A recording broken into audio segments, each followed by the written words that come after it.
L'archipel du Cap-Vert, d'origine volcanique, est situé à 500 km à l'ouest de Dakar, en plein océan Atlantique.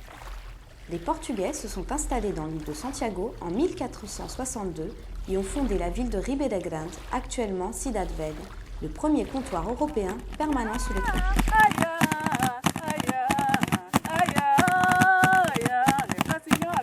Au XVIe siècle, l'archipel a prospéré grâce au commerce triangulaire.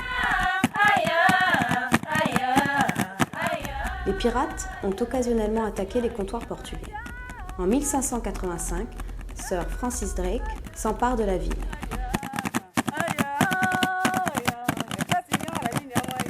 Après le pillage de la ville par les Français en 1712, Cidade Velha perdit de son importance au profit de Praia, qui devint la capitale en 1770.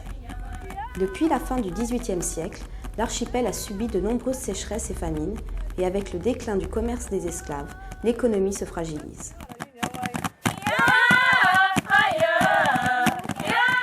Cependant, la position des îles par rapport aux grandes routes maritimes s'avère être une localisation idéale pour l'approvisionnement des bateaux. Au XIXe siècle, Mindelo, grâce à son excellent port, devient un important carrefour commercial.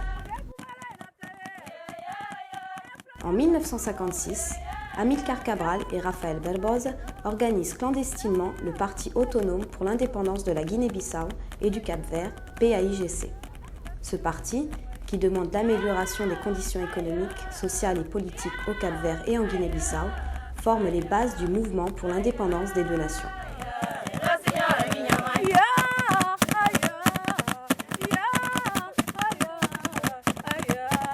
Après la révolution de 1974 au Portugal, le PAIGC devient un mouvement politique très actif au Cap-Vert.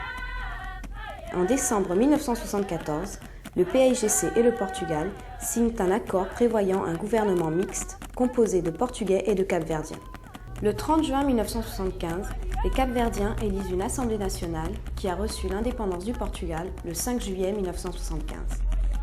Dans cette jeune république capverdienne, la majorité de la population est composée des descendants des colons portugais mélangés aux esclaves africains de différentes ethnies du continent.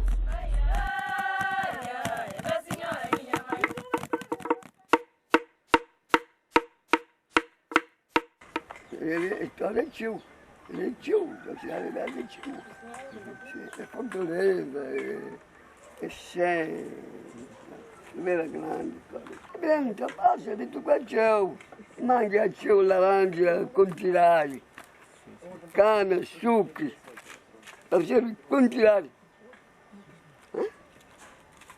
C'est le contilari. C'était le rond-point, le point de rendez-vous de tout ce qui était trafic d'esclaves. Et d'ici, ils étaient renvoyés sur Praia, où on les mettait sur les bateaux, donc soit américains, soit européens, et ça partait. Donc, à cause de ce trafic d'esclavage qui était très, très lucratif ici, les Espagnols, les Portugais, les Français, en fait tout ce qui était européen, ils ont commencé à construire un peu partout, où tu vois donc la rue à Banana qui est la plus ancienne, en fait, et qui va jusqu'à là-bas en fait. Il y a eu des cathédrales, il y a eu les églises, il y a eu le fort qui a été fait. Alors le fort était censé pour défendre contre les pirates qui venaient attaquer les bateaux et voler les esclaves et les revendre eux-mêmes. Après l'esclavage, c'est resté pendant quelques années encore le point de rendez-vous des négoces alimentaires. C'est beaucoup plus de tradition et religieux ici que sur Praia ou sur Tarrafal ou sur les autres îles.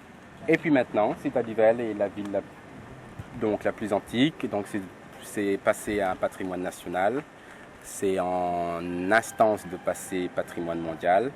Cidade, en fait, il y a plein de choses à visiter. Il y a tous les jardins de ce côté-ci, il y a les vieilles cathédrales de ce côté-là. Les 3 baobabs qui existent au Cap-Vert sont ici. Il y a les trapiches où l'on fabrique le grogo.